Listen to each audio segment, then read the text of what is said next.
दोस्तों, स्वागत है आप लोगों का अपने यूट्यूब चैनल टीचिंग एग्जाम्स पे। आज इस वीडियो में हम लोग बायोलॉजी के क्वेश्चंस को कवर करेंगे।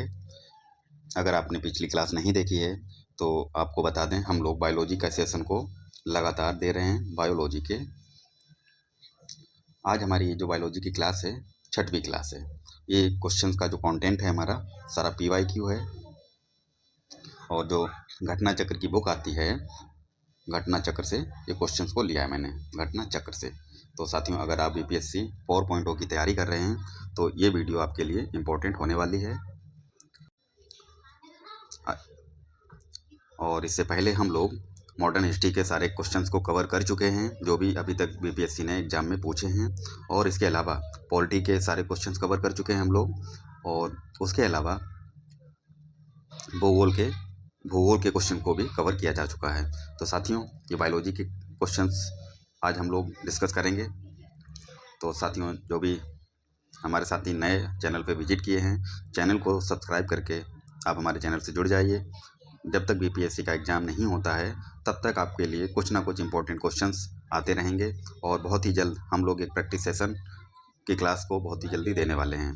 तो चैनल पे जुड़ जाइए, और वीडियो अगर पसंद आए तो लाइक और शेयर भी करें।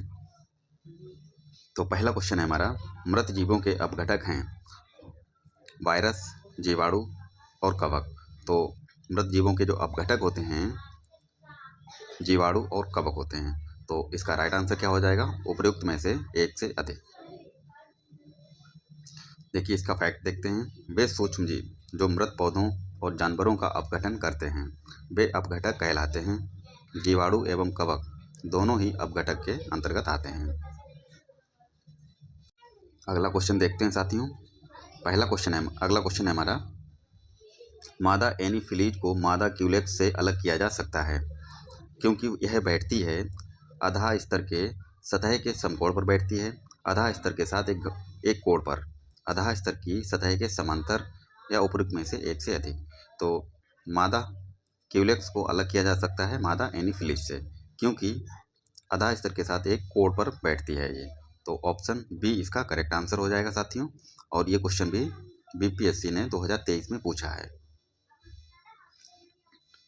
क्यूलेक्स और एनीफिलीज में अंतर देखते हैं, क्या अंतर होता है इन दोनों में। इधर है क्यूलेक्स और इधर एनीफिलीज। इसके अंडे जो होते हैं पानी की सतह पर गुच्छे के रूप में होते हैं, किसके? क्यूलेक्स के। और एनीफिलीज जो होती है, अंडे पानी की सतह पर गुच्छों में अलग अलग होते हैं। गुच्छों में तो होते हैं लेकिन अलग अलग पैदा होते हैं। ये एक क्षैतिज पैटर्न में अंडा देते हैं, ठीक है। अगला अंतर क्या है? इनमें लार्वा नीचे से पोषक होता है, किसमें? क्यूलेक्स की बात कर रहे हैं। और इसमें क्या होता है? इनमें इनका लार्वा जो होता है ऊपर से पोषक होता है। क्यूलेक्स की बात करें तो इनके पंख पारदर्शी होते हैं और इनके पंख धब्बेदार होते हैं, ठीक है। अगला क्वेश्चन देखते हैं साथियों। हाँ, फैक्ट में दूसरा फोर्थ पॉइंट ये है, ये दूर तक उड़ने में सक्षम होते हैं। कौन से? क्यूलेक्स, ठीक है। और इधर कौन सा है? एनीफिलीज है। ये लंबी दूरी तक उड़ नहीं सकते हैं। और पांचवा पॉइंट क्या कहता है? इनका शरीर आधा स्तर के समांतर रहता है, और जिसमें इनका शरीर आधा स्तर के से एक कोण पर टिका होता है। तो ये मेजर डिफरेंस थे क्यूलेक्स और एनीफिलीज में। अगला क्वेश्चन है साथियों, मानव स्वास्थ्य पर ओजोन अवक्षय के क्या प्रभाव हो सकते हैं? तो मानव स्वास्थ्य पर ओजोन अवक्षय जब होता है तो शरीर पर क्या प्रभाव हो सकते हैं? धूप से जलना यानी कि सनबर्न हो सकता है, मोतियाबिंद हो सकता है, त्वचा का कैंसर होता है, और त्वचा का मुरझाना भी शामिल है। तो उपयोग दिए गए विकल्पों का उपयोग करके सही उत्तर चुनें। तो साथियों, ये सारे ही ऑप्शन करेक्ट हैं, ठीक है, क्योंकि सारी बीमारियां हो सकती हैं अगर ओजोन का अवक्षय होता है मानव स्वास्थ्य पर। तो ऑप्शन ए इसका करेक्ट आंसर हो जाएगा।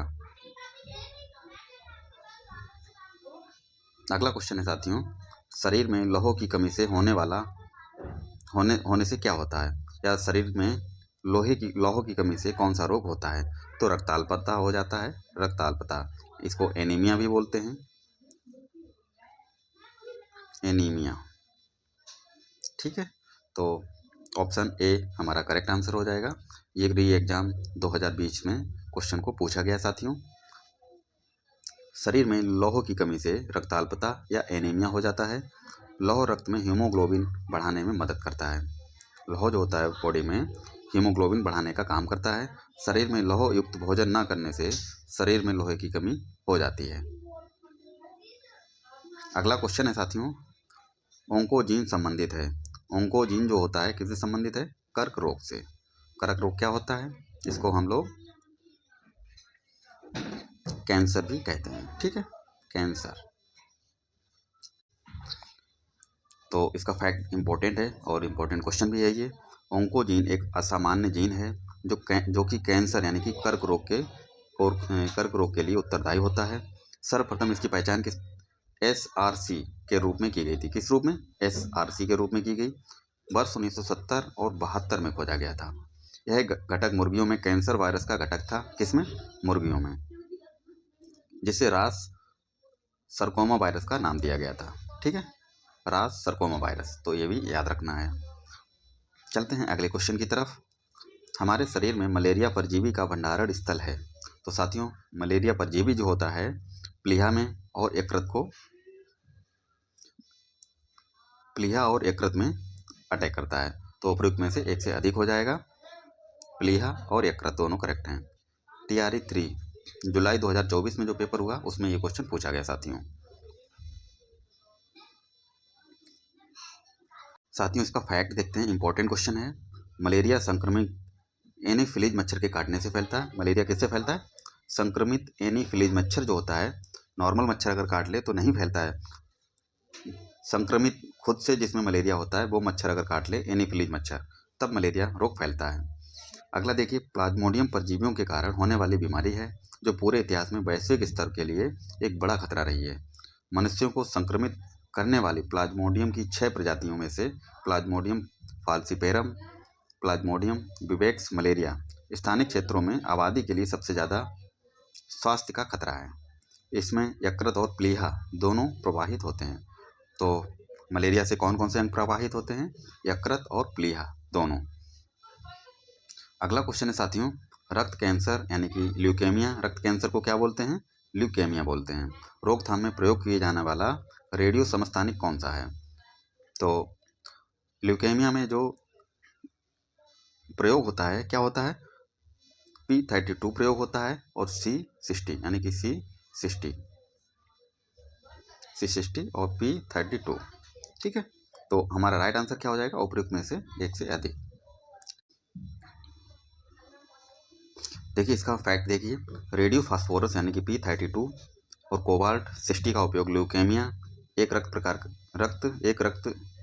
का रक्त कैंसर है के इलाज में किया जाता है। तो P32 और C60 का यूज किस में किया जाता है? ल्यूकेमिया में। अगला क्वेश्चन है साथियों, तीव्रता एवं प्रयुक्तता के आधार पर निम्नलिखित में से कौन सा कर्क रोग उत्पन्न कर सकता है, इसका उपचार भी करता है? तो कौन सा है वो जो कर्क रोग उत्पन्न कर सकता है और उससे इसका उपचार भी होता है? तो साथियों, आयनीय विकिरण जो है इसका राइट आंसर होगा। आयनीय विकिरण जो कर्क रोग होता है, आयनीय विकिरण से ही इसका इलाज होता है। और ज़्यादा मात्रा में जब आयनीय विकिरण होता है तो कैंसर रोग जो है उत्पन्न भी हो जाता है। तो इसका राइट आंसर ऑप्शन C है। इसका फैक्ट देखिए, आयनीय विकिरण जो है वह कारक है जो कर्क रोग उत्पन्न कर सकता है और उपचार में भी प्रयुक्त है। यानी कि आयनीय विकिरण से उपचार भी होता है और यह जब ज़्यादा मात्रा में बॉडी में जाता है तो कैंसर भी उत्पन्न हो जाता है। विकिरण चिकित्सा में कैंसर की कोशिकाओं और संकुचित गांठ को नष्ट करने के लिए आयनीकरण और विकिरण का प्रयोग किया जाता है। अनुसंधानों से स्पष्ट हो गया है, निम्न एवं मध्यम विकिरण, ध्यान दीजिएगा, निम्न और मध्यम विकिरण जो है एक्सपोजर से कैंसर नहीं होता है। यानी कि निम्न एक्सपोजर हो और मध्यम प्रकार का हो तो इससे कैंसर नहीं होता है। लेकिन लंबे समय तक अगर ज़्यादा विकिरण का प्रयोग किया जाए तो कैंसर हो सकता है। अगला क्वेश्चन है साथियों, स्त्रियों की तुलना में पुरुष अधिक वर्णांतता से पीड़ित हो सकते हैं, क्योंकि? देखिए साथियों, स्त्रियों में 2 गुणसूत्र पाए जाते हैं, XX, और पुरुष में X वाई। पहले इसका आंसर देखते हैं। स्त्रियों की तुलना में पुरुष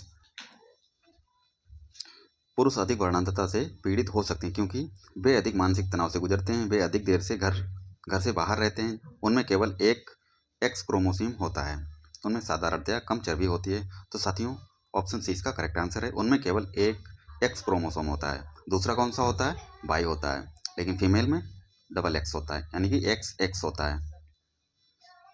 अब देखिए, अब चलते हैं इसके फैक्ट पे, तब आपको अच्छे से समझ में आएगा। स्त्रियों की तुलना में पुरुष वर्णांतता अधिक पीड़ित हो जाते हैं क्योंकि स्त्रियों में दो एक्स क्रोमोसोम जो लिंग का निर्धारण करते हैं, ठीक है, इसको लिंग निर्धारक क्रोमोसोम भी कहते हैं, जिससे एक एक्स जो है वर्णांतता के जीन को यदि वहन करता है तो दूसरा वाला सामान्य एक्स क्रोमोसोम जो होता है उससे संतुलित कर देता है।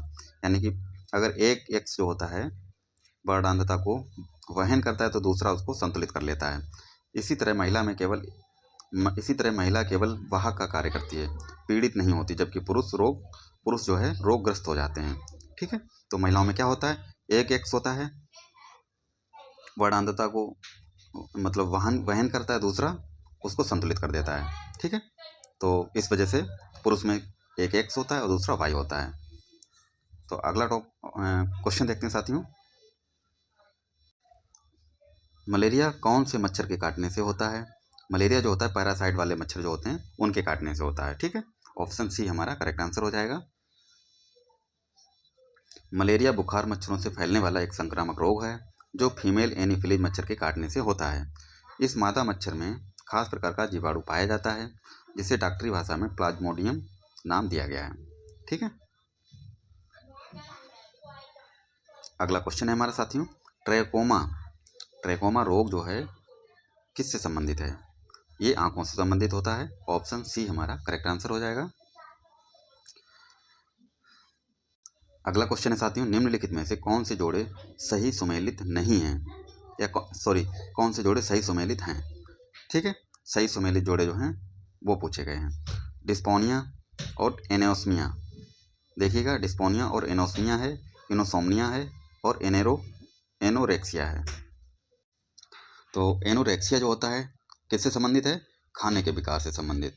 और इनोसोमनिया किससे संबंधित है? नींद के विकार से संबंधित। ठीक है, सुमेलित पूछा गया कौन सा जोड़ा सही है। डिस्पीनिया की अगर बात करें तो ये सांस की तकलीफ से संबंधित है, और एनोस्मिया जो है गंध से संबंधित है। तो तीसरा और चौथा हमारा सही है। बाकी एनोरेक्सिया किससे संबंधित है? खाने के विकार से। इनोसोमनिया नींद संबंधी विकार है। ठीक है, तो 3 और 4 हमारा करेक्ट है, बिल्कुल ऑप्शन ए हमारा राइट आंसर हो जाएगा। चलते हैं अगले क्वेश्चन की तरफ साथियों। क्वेश्चन है हमारा, टेनियस एक आंतों का संक्रमण है जो टेपवर्म की 3 प्रजातियां टेनिया सोलियम, टेनिया सगिनाटा और टेनिया एशियाटिका के कारण होता है। पहला तो ऑप्शन यही है। दूसरा क्या कहता है? जब मस्तिष्क में सिस्ट विकसित हो जाती है तो इसे स्थित न्यूरोसिस्टिस सर्कोसिस यानी कि एनसीसी कहा जाता है। तो दूसरा भी हमारा सही है, पहला भी करेक्ट आंसर है। तो ऑप्शन हमारा पहला ए हमारा करेक्ट हो जाएगा, 1 और 2 दोनों सही हैं। अगला क्वेश्चन है साथियों, एंटीबायोटिक दवा का उदाहरण है एस्पिरिन, ये जर्नासी होती है। क्लोरोक्विनोन जो होती है, एक होती है पैरासीटामोल, ये भी बुखार के लिए दी जाती है। पेनिसिलिन जो होती है ये एंटीबायोटिक है। ऑप्शन डी हमारा करेक्ट हो जाएगा। चलते हैं अगले क्वेश्चन की तरफ। चिकित्सा स्थितियों का निदान करने के लिए एमआरआई तकनीकी का उपयोग किया जाता है। एमआरआई में किसका उपयोग नहीं होता है? तो चुंबकीय क्षेत्र का, एक्स किरणों का, रेडियो तरंग का या फिर गामा किरणों का। तो किसका उपयोग नहीं होता है ये पूछा गया है। तो साथियों एक्स किरणों का उपयोग नहीं होता है और गामा किरण का भी उपयोग नहीं होता है एमआरआई और अल्ट्रासाउंड में। एमआरआई हो या अल्ट्रासाउंड हो तो एक्स किरण और गामा किरण गामा किरण का उपयोग नहीं होता है। किसका होता है? चुंबकीय क्षेत्र का होता है और रेडियो तरंग का होता है। तो राइट आंसर क्या हो जाएगा? पूछा क्या गया है? नहीं होता है। तो बी और डी करेक्ट हो जाएगा, यानी कि उपयुक्त में से एक से अधिक। चलते हैं अगले क्वेश्चन की तरफ साथियों। क्वेश्चन है हमारा, निम्नलिखित में से कौन प्रतिजैविक औषधि है? Quinone, sulfa, guanidine, aspirin, chloramphenicol. क्या पढ़ेंगे इसको? क्लोरैम्फेनिकोल। ठीक है, तो कौन सी औषधि एंटीबायोटिक है? तो राइट आंसर क्या हो जाएगा हमारा?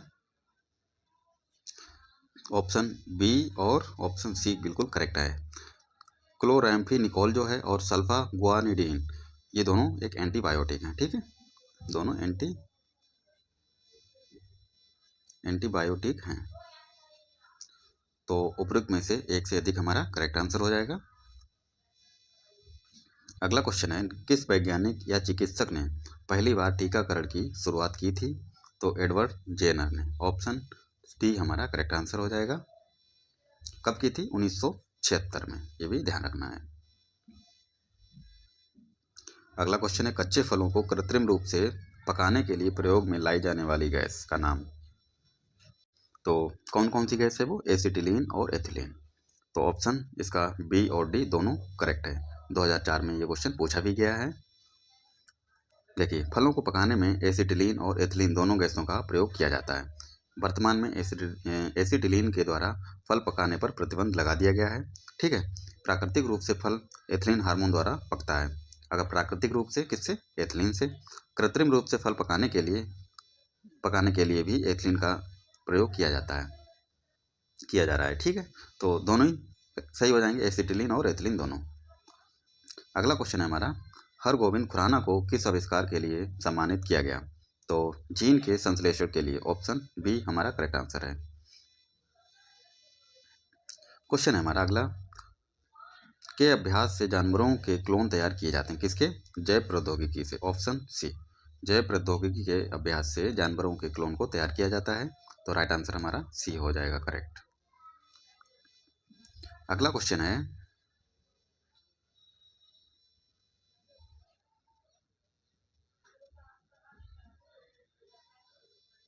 किस गुणसूत्र पर जीनों की अपेक्षिक स्थिति ज्ञात करने की प्रक्रिया कहलाती है? गुणसूत्र पर जीनों की अपेक्षिक स्थिति ज्ञात करने की प्रक्रिया जो होती है क्या कहलाती है? ये क्वेश्चन हमारा पूछा गया है। जीन मानचित्रण। ऑप्शन सी हमारा करेक्ट आंसर हो जाएगा। अगला क्वेश्चन है साथियों, वेक्टर टीके प्रतिरोधक शक्ति प्रदान करने के लिए कैसे काम करते हैं? सीधे कोशिकाओं में प्रवेश कराकर उन्हें स्पाइक प्रोटीन बनाने में सक्षम बनाकर। ऑप्शन बी क्या कहता है? किसी कमजोर या निष्क्रिय वायरस को शरीर में प्रवेश कराकर। सी कहता है शरीर में रोग जनकों पर सीधे हमला कर और उन्हें नष्ट कर दे। तो यही हमारा करेक्ट हो जाएगा, ऑप्शन सी। अगला क्वेश्चन है, mRNA पद का विस्तारित रूप है जो महामारी की शुरुआत से ही व्यापक रूप में चर्चा में रहा है। तो mRNA को क्या कहते हैं? Messenger ribonucleic acid. Option B is correct answer. अगला क्वेश्चन है साथियों, पुस्तक है द ओरिजिन ऑफ स्पीसीज, किसने लिखी है? ये डार्विन ने लिखी है। Option D. अगला क्वेश्चन साथियों, उस क्लिनिकल परीक्षण का नाम बताइए जिसमें ठीक हो चुके कोविड-19 रोगी से गंभीर स्थिति वाले कोरोना वायरस रोगी जो होते हैं उनमें चढ़ाया जाता है रक्त। तो क्या बोलते हैं उसको? ये क्वेश्चन पूछा गया है। प्लाज्मा थेरेपी बोलेंगे इसको। अगला क्वेश्चन है साथियों, मानव शरीर का सामान्य तापमान होता है तो कितना होता है? 98.6 फ़ारेनहाइट या फिर 37 डिग्री सेल्सियस भी बोलते हैं। अगर एग्जैक्ट की बात करें तो 36.9 डिग्री सेंटीग्रेड। ठीक है। अगला क्वेश्चन है, निम्नलिखित में से किसका प्रयोग मच्छरों के जैविक नियंत्रण के लिए किया जा सकता है? तो गैम्बूसिया का। ऑप्शन डी हमारा करेक्ट आंसर। अगला क्वेश्चन देखते हैं, अंगोरा ऊन किससे निकाला जाता है? तो अंगोरा ऊन की अगर बात करें तो खरगोश से निकाला जाता है। ठीक है, अंगोरा ऊन खरगोश से प्राप्त की जाती है। अंगोरा बकरे से क्या मिलता है? मोहेयर जो होता है अंगोरा बकरे से मिलता है, और अंगोरा ऊन जो है खरगोश से मिलता है। ठीक है। पार्किंसन बीमारी के उपचार के विकास के लिए किसको नोबेल पुरस्कार दिया गया था? तो अर्विड कार्लसन को दिया गया था। ऑप्शन ए हमारा करेक्ट आंसर है। क्वेश्चन है, कौन सा दिन डायबिटीज दिवस के रूप में जाना जाता है? तो 14 नवंबर डायबिटीज दिवस या मधुमेह दिवस बोलते हैं। अगला क्वेश्चन है साथियों, बिल तथा मेलिंडा गेट्स फाउंडेशन द्वारा स्थापित भारत के लिए कार्यक्रम है एक आह्वान किसके प्रतिरोध के लिए कार्यरत है? तो किसके लिए है ये क्वेश्चन? ऑप्शन सी HIV या एड्स के लिए। ठीक है, ऑप्शन सी करेक्ट है, HIV के लिए। अगला क्वेश्चन है, सेल्सियस स्केल पर मानव शरीर का सामान्य तापमान होगा 36.9 डिग्री सेंटीग्रेड। ठीक है, कितना? 36.9 डिग्री। अगला क्वेश्चन है साथियों, डॉक्टरों द्वारा एनेस्थीसिया के रूप में प्रयोग होने वाली हास्य गैस है कौन सी है? Nitrous oxide.